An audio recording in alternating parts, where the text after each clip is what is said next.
Loud and Proud started in Hampden. My brother and I were at the game, and a very small pipe band came marching around the pitch.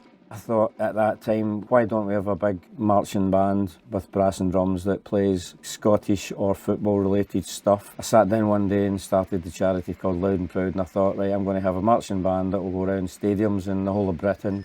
And I thought that was a good way of getting young people to play music in front of a big crowd that's already there. But that didn't happen. It kind of kicked off and we couldn't find the money. Nearly to the point of finishing it and thinking this hasn't worked. Very quickly we moved from being a marching band project to a School of Rock project.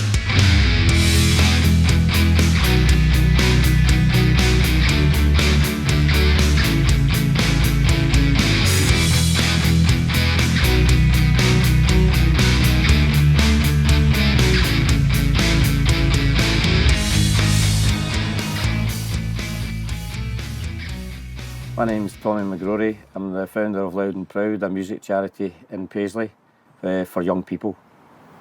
When I started this charity, I'd gone to Edinburgh for the weekend with my girlfriend at the time, and she said, when we get to Edinburgh, do me a favour and don't moan about your job.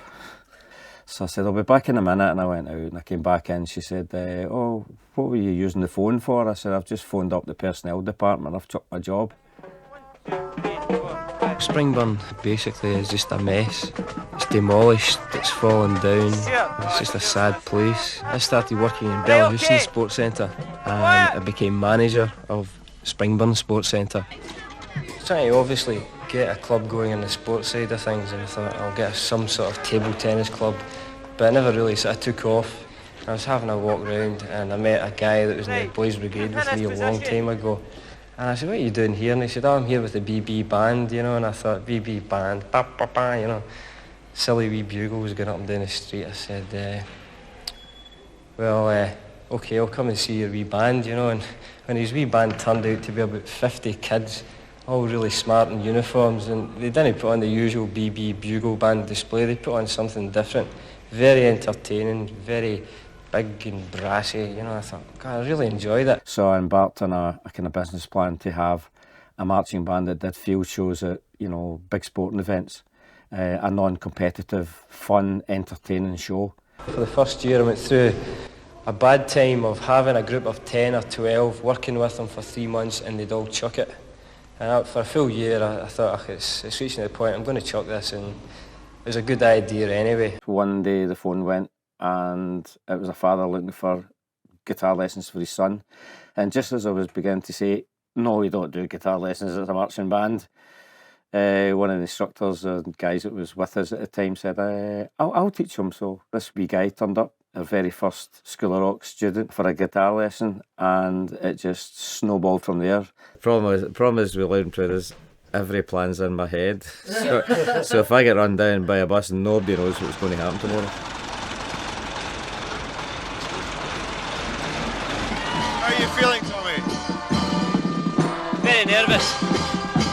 This must be the biggest audience your band's performed in front of just out here. How are they feeling? That's the biggest audience they've had so far. We had a summer School of Rock, and we got bands in and young people from Paisley, and it just happened. So I can't put my hand up and say this was a business plan, this was designed, but it happened nonetheless, and we responded to what was needed, and we ended up with a School of Rock. You know, the first year was mainly the marching bands thing. So we've been teaching pop and rock music for guitar-based bands for 20 years now.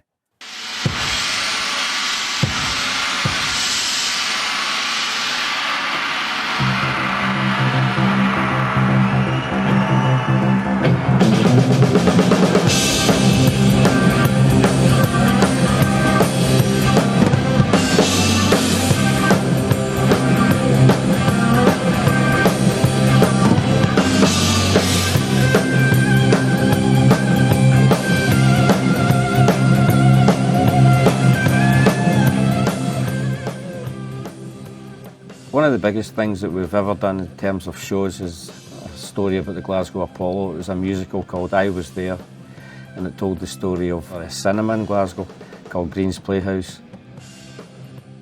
And through the live performances, some young people have gone and became full-time, not just in music, performance. They've became light engineers, sound engineers, band managers, promoters. They're in the music industry and working full-time. That for me, no matter what it is, if it's somebody working full-time and they play a wedding band at the weekend, or they're travelling the world in a rock band, it doesn't matter. They're in full-time employment, and that's important, because the end game has got to be, as much as we want people to enjoy music and be able to play music for the rest of their life, but we really want to get as many young people a job in the music industry and be full-time employed. We were kindly given space in the building that we're in now by a local businessman called Gary Kerr. So Tommy, what's this place? Well, this is where the fire took place. So that side of the building was totally burnt out, and towards the back was burnt out, so all that plasterboard has been renewed. We've filled in the windows. 3 windows have been filled in now, and we're slowly trying to get this area back into operation again. And through Gary running LP Promotions, which is our fundraising arm of Loud and Proud, we managed to get the funds to start building a recording studio. And just as the recording studio was finished, COVID came, and in the middle of COVID, somebody set fire to the building and destroyed about 25-30% of it. And some kind of discussion went with Gary and the insurance company. I don't know how it went, but he was happy with what he got as a settlement fee, and he kindly gave us the building for free. So we've now got the building. It's free, but with it is a big clean up, because a lot of it's burnt out. So today we've managed to get rid of all the burnt bits and pieces. We've cleaned it all up, and that's phase 1. With every wall in the place has been cleaned, washed, carpets chucked out. It's been taking us about a year to get to that point. So phase 1 was to make the place usable, which happened, and phase 2 was to start building rooms that we can teach in, and that just got completed last week. It's so heavy, I don't even know if I could pick it up.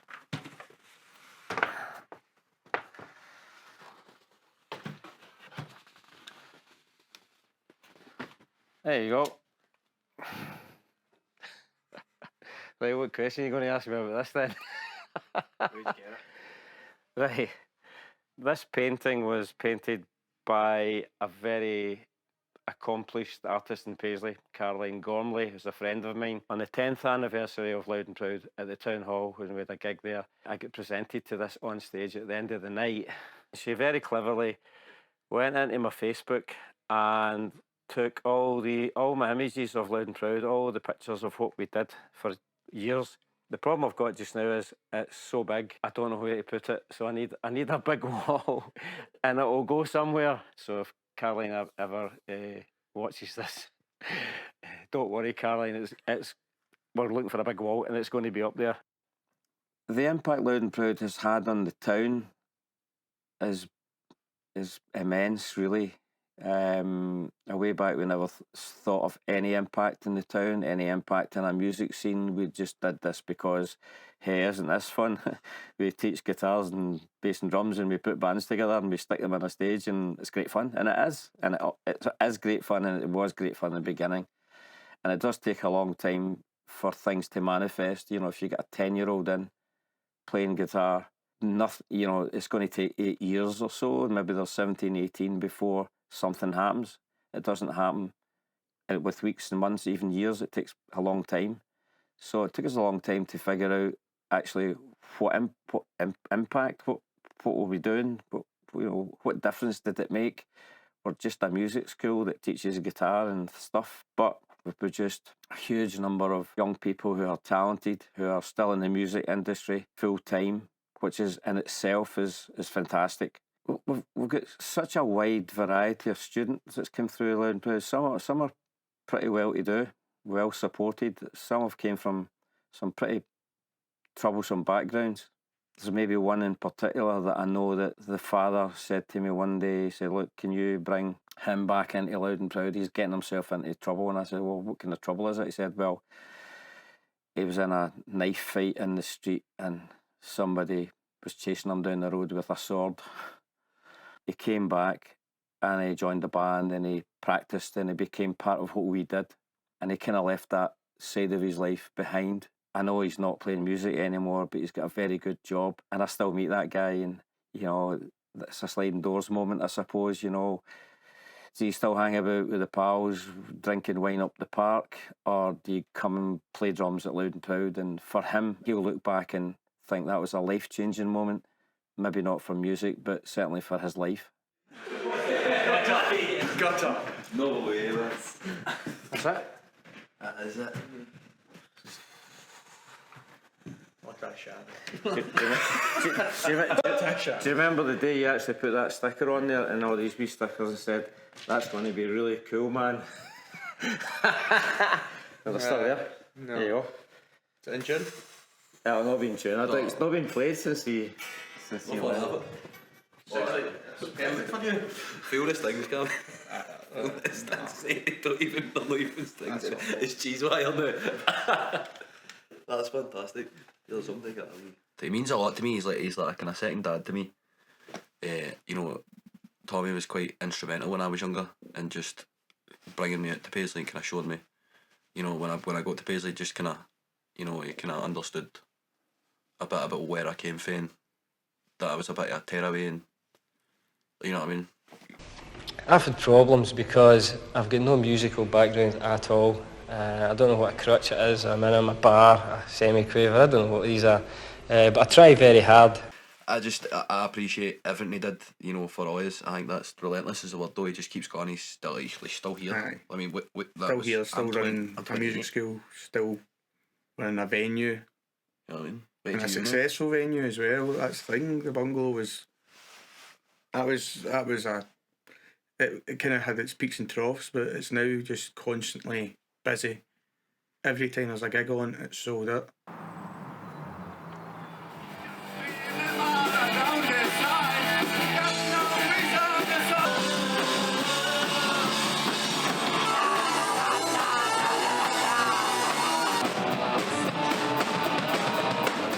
People say to me, it's okay for you, you're confident and you can do this. And I think you don't really know me at all, because, you know, I walk into a room and it's full of strangers. I don't know who they are. I feel nervous. And I really, really try hard to work on that, to speak to people, to not show that I'm nervous. Thanks everyone for turning up, especially the bands and especially all the people who spent all their money.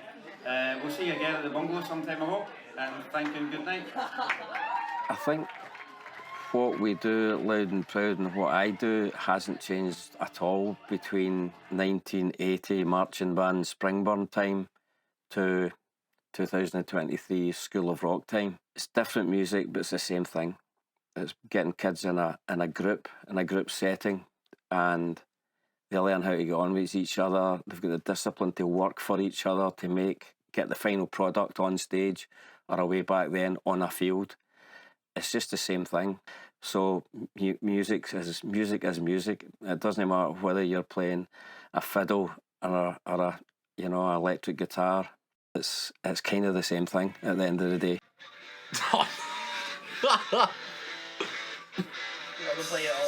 I got it all.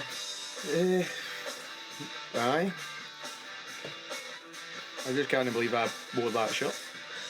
Like, what? Like, that was a school shirt, by the way. That wasn't like a over-fitting shirt. That's what I wore to school for some reason. I think there's two things about that video and that performance, is that crazy jump off the stage bit was great.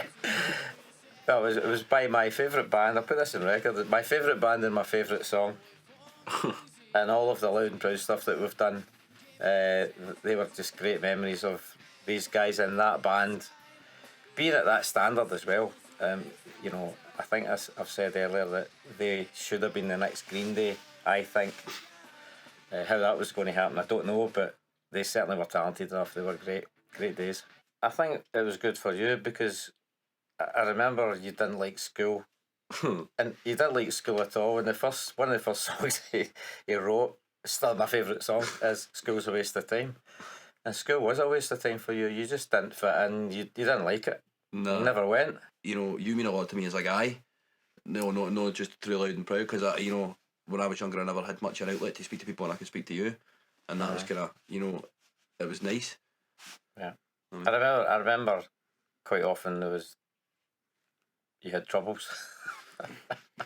I knew this was going to come up. And a bit of misbehaving from time to time, and maybe not understanding the parameters of how you get on with people quite often, and the threat of not being able to come to Loud and Proud was always a good one to have to get you to understand always shut things. Me up right away, yeah. Because I knew at the end of the day, I knew two things. One would never chuck you out anyway, but the threat of doing it would make you go, okay, I understand, I'll behave myself now. And it worked. And that only happened a few times, Raymond. It wasn't as if you were a troublesome student at all. It's just, for me especially, like, it put such a big, it gave me such a learning curve. I wasn't just learning guitar, I was learning life skills. I was learning how to deal with people. I was learning how to go to gigs and deal with professional people. I was learning how to talk to people my age, my peers. I was learning how to speak to adults and go on with adults. I was learning how to, when the younger ones started coming in, I was learning how you treat younger kids and go in and show you a bit, and so didn't it, for me it taught me there was a lot more than music. I got it, I got a bit of guidance and some direction and how I was supposed to be and who I was supposed to be and how you were supposed to act in certain situations. I think that was quite valuable for me. Like he would always give you an opportunity. Still does. Still will always hit you up first. Oh, I've got this gig. I've got this opportunity. Do you want to come into the studio? All that kind of stuff. So if say one of us couldn't do a gig, you'll do the exact same. You'll try and get someone for a gig. You always try and help other musicians that aren't maybe got the same contacts as we do now. Lucky enough, we've obviously met Jamie, we've met Ian, met so many people in Loud and Proud. But you'll always try and give back to folk that maybe don't have the connections, or maybe you think they need a gig, or they deserve something. You always try and give back to folk like that. I think about it a lot, that what would I should have just stayed at the council, and because it was a good job, really, it was good money, and when I'm skint, I just think back and think every fourth Tuesday somebody was putting money in my bank account, and that was really nice. It doesn't happen anymore. And yeah, you doubt yourself all the time, but I don't doubt why we're doing it and the impact and all the outcomes that happens doing a thing like this.